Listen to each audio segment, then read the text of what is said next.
You've probably felt it before, even if you didn't have a name for it at the time.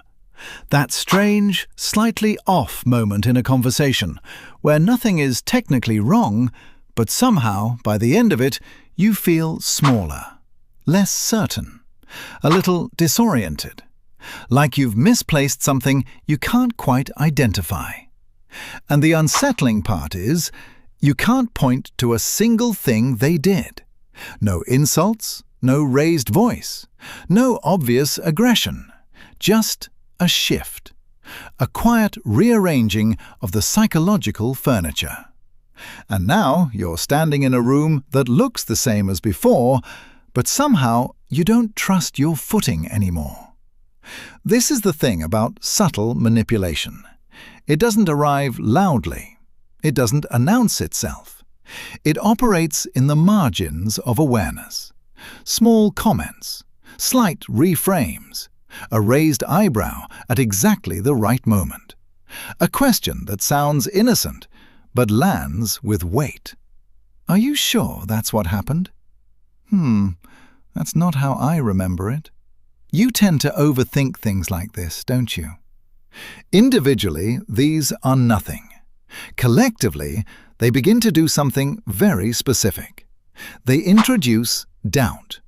And once doubt enters the system, your brain does what it always does. It tries to resolve it.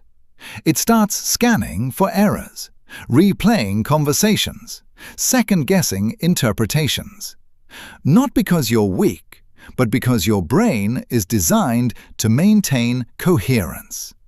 And now coherence has been disrupted. There's actually a concept for this. It's called gaslighting, but not in the exaggerated, dramatic way it's often used now. In its real form, it's quieter, slower, less about making you believe something completely false, and more about making you uncertain about what was true to begin with. Because certainty is stable, but uncertainty is malleable. Once you're unsure, you become more open to external input, more suggestible, more willing to defer. And the person introducing that uncertainty, they become, almost by default, the reference point. Not because they're more accurate, but because they seem more confident. And confidence, to the human brain, often feels like truth. Now here's where it gets uncomfortable. Because not all manipulation is intentional. Some people aren't sitting there consciously thinking, I'm going to destabilize this person's perception of reality. What they are doing is protecting their own, avoiding blame, preserving control, maintaining an identity. And if bending your perception slightly helps them do that, their brain will take that path without hesitation. It's efficient. Human psychology tends to favor what preserves the self, not what preserves accuracy. So these moments happen. A detail gets minimized. Your reaction gets reframed. Your memory gets questioned just enough to blur the edges. And because nothing is extreme, nothing feels actionable. You don't confront it, you just adjust. A little here, a little there. Until eventually, you find yourself doing something you didn't used to do. You start checking your own thoughts before you say them out loud, filtering them, softening them. Not because you've carefully reasoned your way there, but because somewhere along the line, you learned it was safer.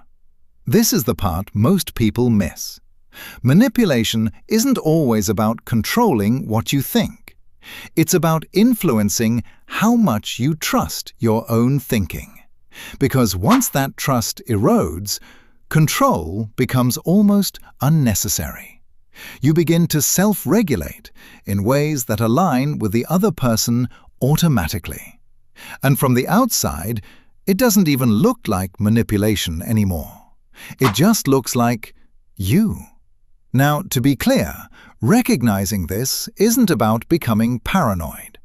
It's not about walking through every conversation assuming hidden intent, because that creates its own distortion.